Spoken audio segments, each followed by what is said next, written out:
करौली, राजस्थान का एक छोटा सा गांव जो समय की धूल में कहीं खो गया था। सूरज ढलते ही गांव के दरवाजे बंद हो जाते थे और रात के अंधेरे में केवल जुगनुओं की मध्यम चमक दिखती थी।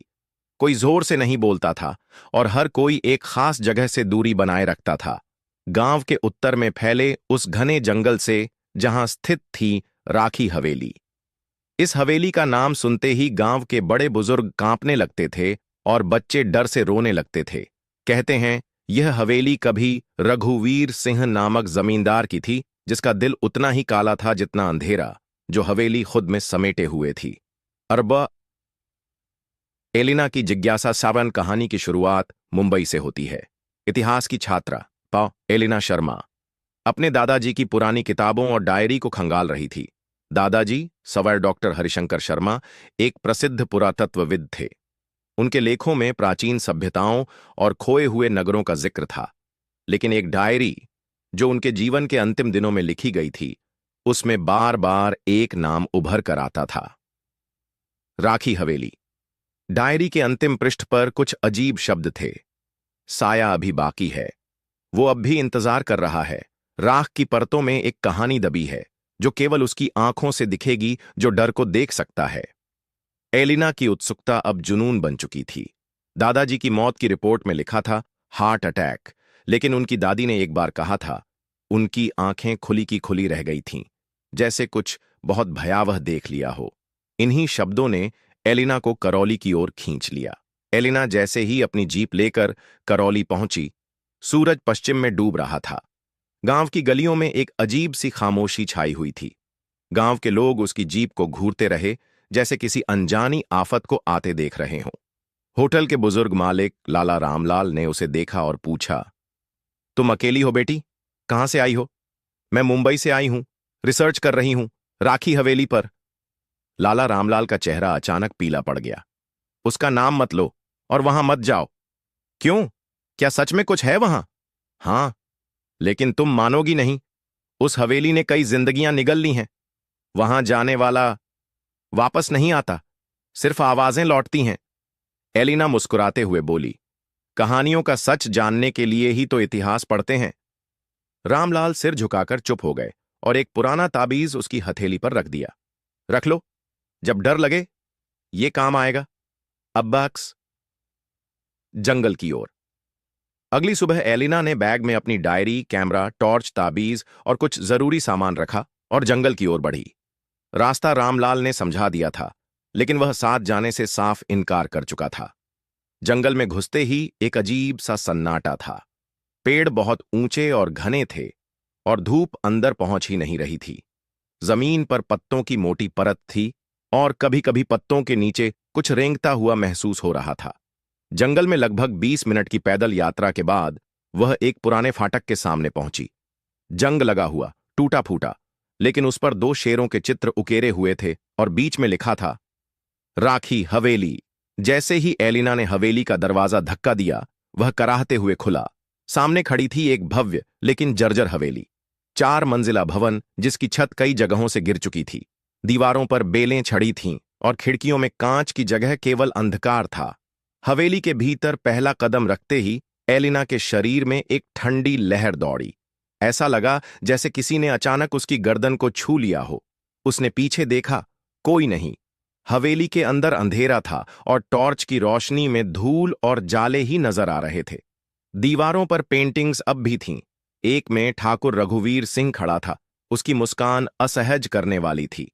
एक चित्र में एक छोटी लड़की थी जो गुड़िया के साथ झूला झूलती हुई दिख रही थी। एक चित्र था जो सबसे अजीब था।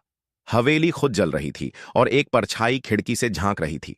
जैसे ही एलिना उस चित्र के पास पहुंची, उसका कैमरा अचानक बंद हो गया।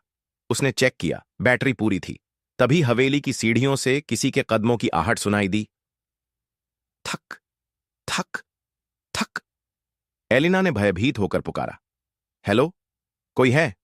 कोई जवाब नहीं आया, सिर्फ हवा का एक झोंका जो उसके कान के पास से गुजरा और फुसफुसाया, तू भी आई है। अब एलिना ने सच्चे डर को महसूस किया, लेकिन उसने खुद को संभाला और तहखाने की ओर बढ़ी, वहीं जहां दादा की डायरी में बार बार जिक्र था। अरा, तहखाना और छिपा रहस्य। तहखाने का दरवाजा जंग से भरा हुआ था। जैसे ही उसने धक्का दिया, दरवाजा चरमराते हुए खुला और एक सड़ी हुई गंध बाहर आई। एलिना ने अपने रूमाल से नाक ढक ली और धीरे धीरे सीढ़ियों से नीचे उतरी। नीचे एक बड़ा कमरा था, पुराने बक्से, फटी किताबें और दीवारों पर बने अजीब चित्र। एक चित्र में एक वृत्त था जिसके बीचों बीच एक औरत की आंखें बनी थीं, जैसे वह एलिना को घूर रही हो। और फिर दीवार के कोने में एक छोटा लकड़ी का संदूक दिखा। एलिना ने उसे खोला और उसमें एक और डायरी पाई। कवर पर लिखा था, रघुवीर सिंह, निजी अनुवाद। जब उसने पहले पृष्ठ को पलटा तो हवेली की दीवारों से चीखने की आवाजें सुनाई देने लगीं। वो जाग गई है।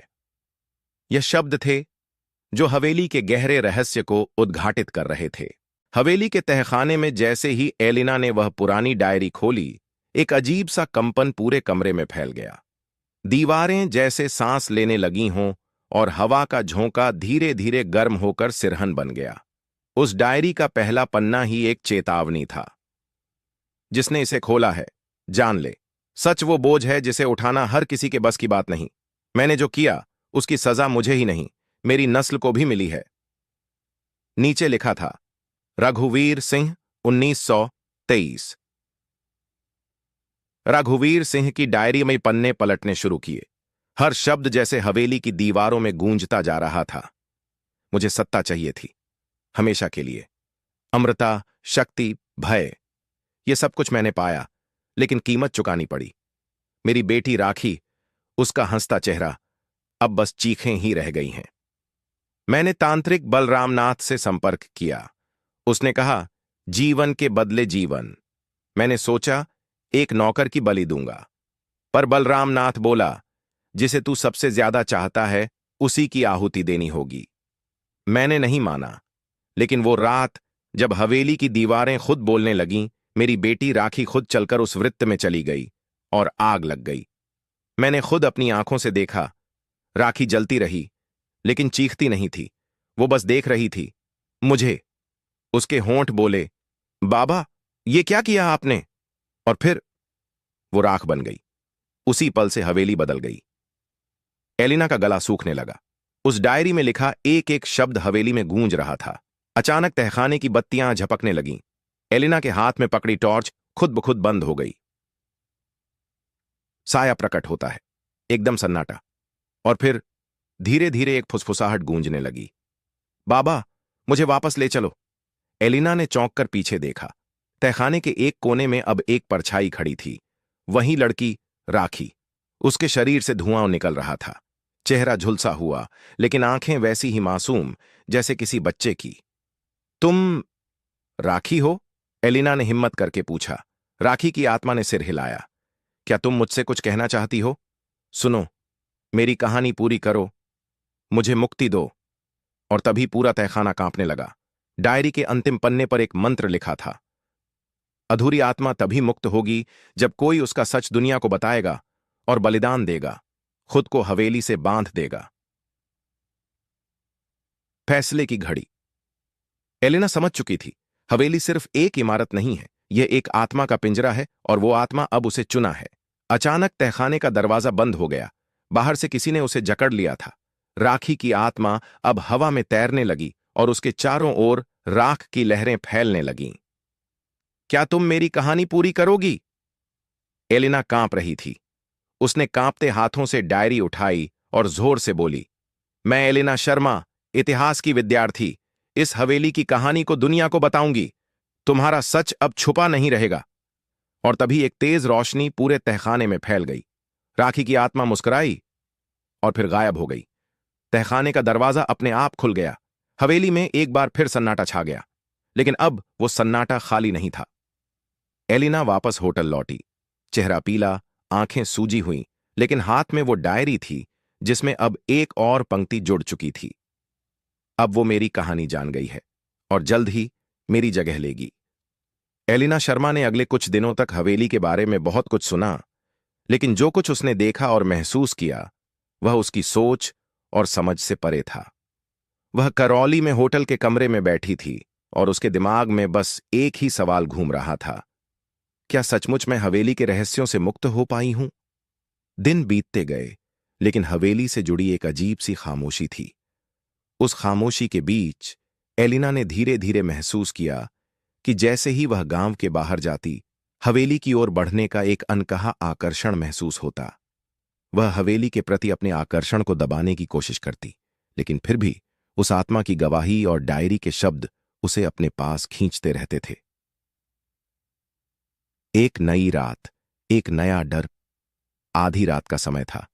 एलिना अपने कमरे में बैठी थी, डायरी को फिर से पढ़ते हुए। अचानक उसके कमरे की लाइटें फूंकने लगीं। फिर एक सिहरन सी दौड़ी, जैसे हवेली का साया पूरी तरह से उसे घेर चुका हो। वो डर में चिल्लाई नहीं, लेकिन उसके शरीर में हलचल थी। कमरे का दरवाजा बंद था और फिर एक आवाज आई, धीरे धीरे, जैसे किसी ने उसके कान में फुसफुसाया हो। तू नहीं बच सकती। मुझे पूरी तरह से जानने का वक्त आ चुका है। एलिना के रोंगटे खड़े हो गए।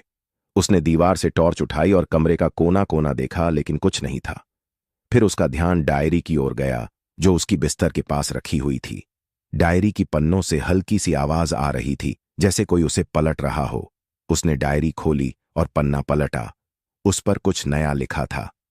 तुम्हारा डर अब मेरी शक्ति है। अब तुम्हें मुझे हर रोज महसूस करना होगा, मेरी आवाज, मेरी सांसें, जब तक तुम मेरी जगह नहीं ले लेती। और फिर अचानक कमरे में एक भारी अंधेरा फैल गया। टॉर्च का बल्ब फ्यूज हो गया।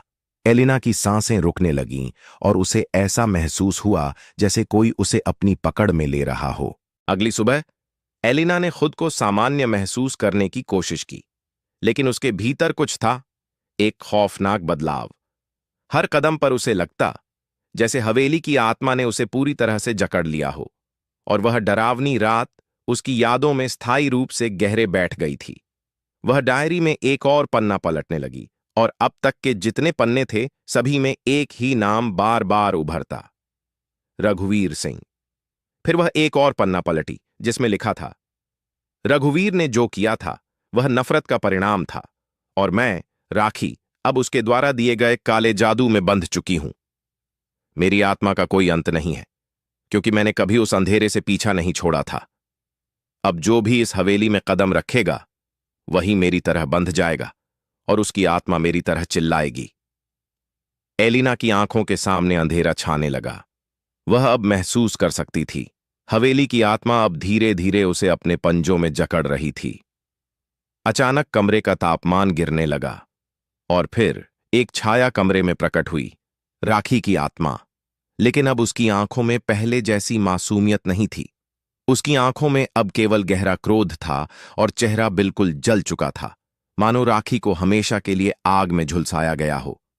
तुम अब मेरी जगह ले चुकी हो, एलिना, उसने गहरी, भयावह आवाज में कहा।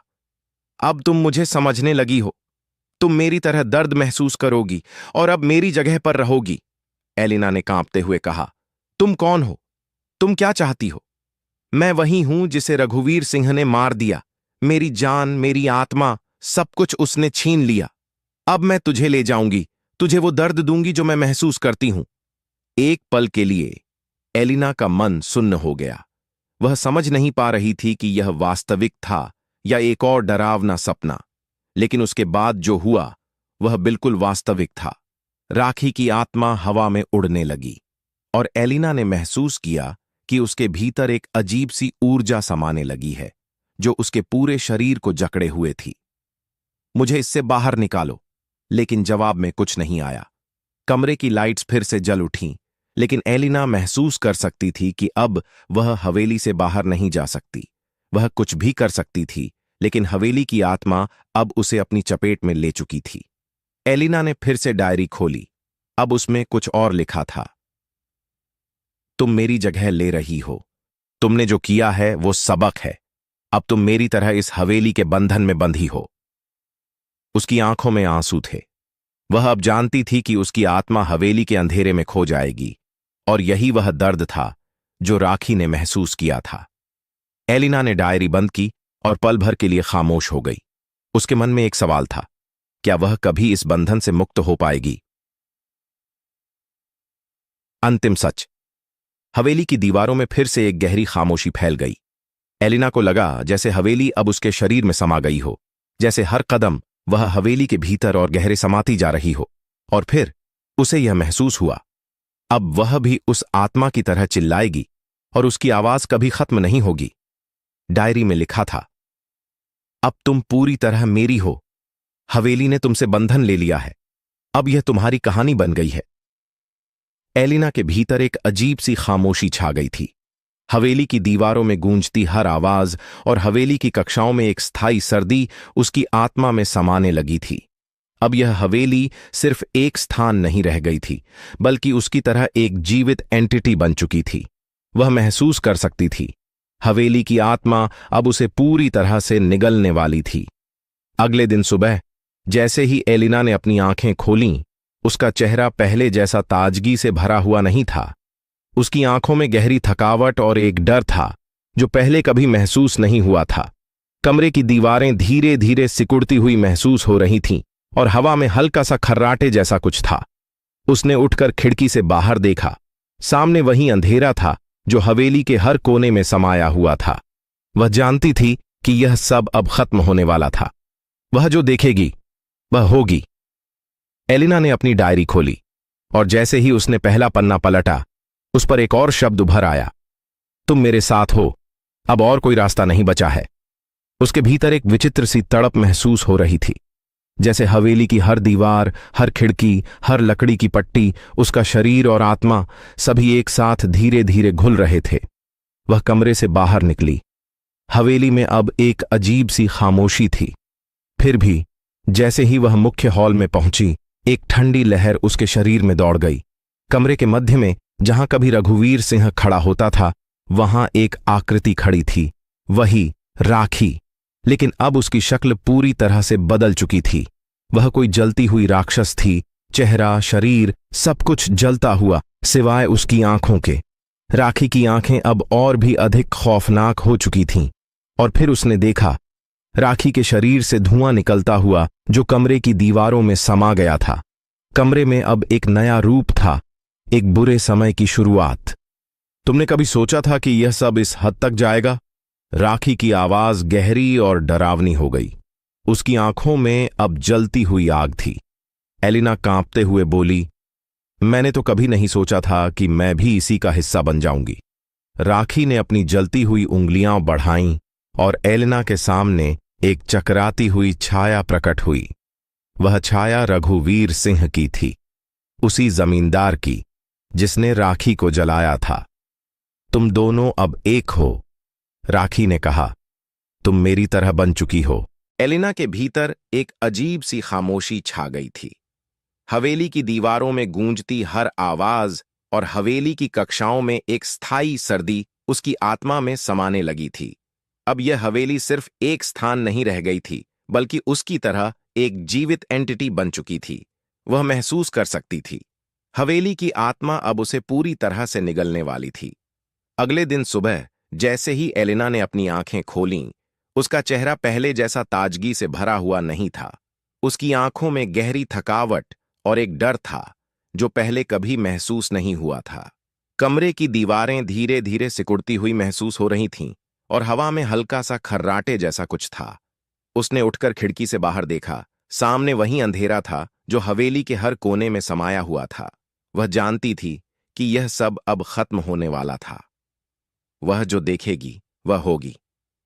एलिना ने अपनी डायरी खोली और जैसे ही उसने पहला पन्ना पलटा, उस पर एक और शब्द उभर आया, तुम मेरे साथ हो। अब और कोई रास्ता नहीं बचा है। उसके भीतर एक विचित्र सी तड़प महसूस हो रही थी, जैसे हवेली की हर दीवार, हर खिड़की, हर लकड़ी की पट्टी, उसका शरीर और आत्मा सभी एक साथ धीरे धीरे घुल रहे थे। वह कमरे से बाहर निकली। हवेली में अब एक अजीब सी खामोशी थी। फिर भी जैसे ही वह मुख्य हॉल में पहुंची, एक ठंडी लहर उसके शरीर में दौड़ गई। कमरे के मध्य में जहां कभी रघुवीर सिंह खड़ा होता था, वहां एक आकृति खड़ी थी, वही राखी। लेकिन अब उसकी शक्ल पूरी तरह से बदल चुकी थी। वह कोई जलती हुई राक्षस थी। चेहरा, शरीर, सब कुछ जलता हुआ सिवाय उसकी आंखों के। राखी की आंखें अब और भी अधिक खौफनाक हो चुकी थीं। और फिर उसने देखा, राखी के शरीर से धुआं निकलता हुआ जो कमरे की दीवारों में समा गया था। कमरे में अब एक नया रूप था, एक बुरे समय की शुरुआत। तुमने कभी सोचा था कि यह सब इस हद तक जाएगा? राखी की आवाज गहरी और डरावनी हो गई। उसकी आंखों में अब जलती हुई आग थी। एलिना कांपते हुए बोली, मैंने तो कभी नहीं सोचा था कि मैं भी इसी का हिस्सा बन जाऊंगी। राखी ने अपनी जलती हुई उंगलियां बढ़ाईं और एलिना के सामने एक चकराती हुई छाया प्रकट हुई।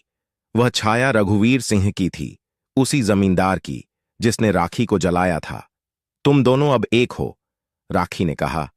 तुम मेरी तरह बन चुकी हो। सामने खड़ा वह रघुवीर सिंह का रूप अब एलिना के सामने था, लेकिन उसकी आंखों में कोई जीवन नहीं था। उसकी आंखों में केवल घृणा और नफरत थी, जैसे वह अपनी ही गलती के बोझ तले दबा हो। और फिर अचानक उसकी आवाज गूंज उठी, मैंने जो किया उसका पछतावा नहीं किया, क्योंकि मैं जानता था कि यह सब ठीक था। पर क्या तुम दोनों को भी यही सच चाहिए था? एलिना के सामने अब वह दृश्य फिर से प्रकट होने लगा। वह रात जब राखी जल रही थी। उसकी चीखें अब एलिना की धड़कनों से मिल रही थीं, जैसे वह खुद उस दर्द को महसूस कर रही हो। रघुवीर सिंह की आत्मा अब एलिना के पास थी। उसकी आत्मा पूरी तरह उसे अपने शिकंजे में समेटने वाली थी। एक पल में एलिना ने महसूस किया, वह खुद अपनी ही असलियत से भाग नहीं सकती। वह खुद भी अब राखी की तरह हवेली की आत्मा का हिस्सा बन चुकी थी। अब और कोई भाग नहीं सकता। वह चीख सकती थी, लेकिन उसे पता था कि उसकी आवाज अब हवा के साथ खो जाएगी। उसकी आंखों में एक अजीब सी गहरी सन्नाटा छा गया। हवेली अब उसकी आत्मा को पूरी तरह जकड़े हुए थी। राखी की हंसी हवा में गूंजने लगी। अब तुम मेरी तरह हो। अब तुम भी मेरी तरह चिल्लाओगी। जब तक हवेली की दीवारें टूटी नहीं, तुम बंधी रहोगी और तुम्हारी चीखें मेरे साथ मिल जाएंगी। एलिना अब समझ चुकी थी। हवेली का सच, रघुवीर सिंह और राखी का दरिंदगी से भरा अतीत अब उसका हिस्सा बन चुका था। वह भी अब उसी अंधेरे में समा चुकी थी। उसकी आत्मा को हवेली ने पूरी तरह अपने कब्जे में ले लिया था। अचानक कमरे की बत्तियां बुझ गईं और हवेली की दीवारों में चुपचाप एक हलचल सी हो रही थी। एक आवाज सुनाई दी, लेकिन वह आवाज एलिना की नहीं थी, वह राखी की थी। राखी ने अब पूरी हवेली के भीतर एक बुरी मंशा फैला दी थी। उसकी आत्मा अब हवेली की दीवारों और कोनों में समाई हुई थी। अंत में एलिना ने महसूस किया, वह भी अब हवेली का हिस्सा बन चुकी थी और अब उसकी आवाज सदा के लिए उस अंधेरे में खो जाएगी। एलिना, जो एक समय एक शोधकर्ता थी, अब हवेली की आत्मा के साथ गुम हो गई है और अब उसका नाम भी हवेली के अंधेरे में एक और रहस्यमय कहानी बनकर समा गया है। तो बस आज के लिए इतना ही। अगर आपको वीडियो पसंद आया हो तो लाइक जरूर करें और हां, सब्सक्राइब करना मत भूलना। साथ ही बेल आइकन दबा दो ताकि अगली वीडियो की नोटिफिकेशन आप सबसे पहले पाओ। आपका कीमती समय देने के लिए बहुत बहुत शुक्रिया। मिलते हैं अगली वीडियो में। तब तक के लिए जय हिंद।